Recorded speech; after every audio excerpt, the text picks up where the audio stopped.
First వీడియోలో ట్రైన్లో luggage గురించి చిన్న ఇష్యూ అయిందని చెప్పా కదా. ఏంటంటే నైట్ 11 గంటల దగ్గర ఏదో స్టేషన్లో ఒక ఫ్యామిలీ ఎక్కారు. వైఫ్ అండ్ హస్బెండ్, వాళ్ళ నానమ్మ.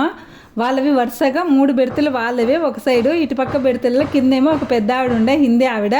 మిడిల్ బెర్త్ నాది, పైన ఎవరో తెలుగు ఆయన. ఆ టైంలో ట్రైన్లో అందరు పడుకున్నారు. వాళ్ళు ఎక్కే టయానికి వాళ్ళ లగేజ్ సర్దుకోవడానికి పక్కనున్న వాళ్ళని లేపి ఈ లగేజ్ మీదేనా అని ఫస్ట్ కిందుండి ఆమెను లేపాడంట. ఆమె బియ్యం బ్యాగు ఏదో ఒక చిన్న సంచి పెట్టుకుంటే అది తీయమన్నాడంట.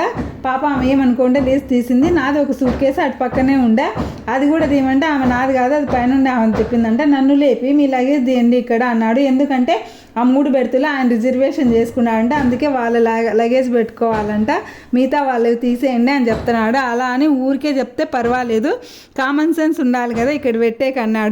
మామూలుగానే ఒక మాట అంటే పడము, ఎవరైనా ఇంకా కామన్ సెన్స్ గురించి మాట్లాడితే ఊరుకుంటామా? నేనేమన్నానే నెక్స్ట్ వీడియోలో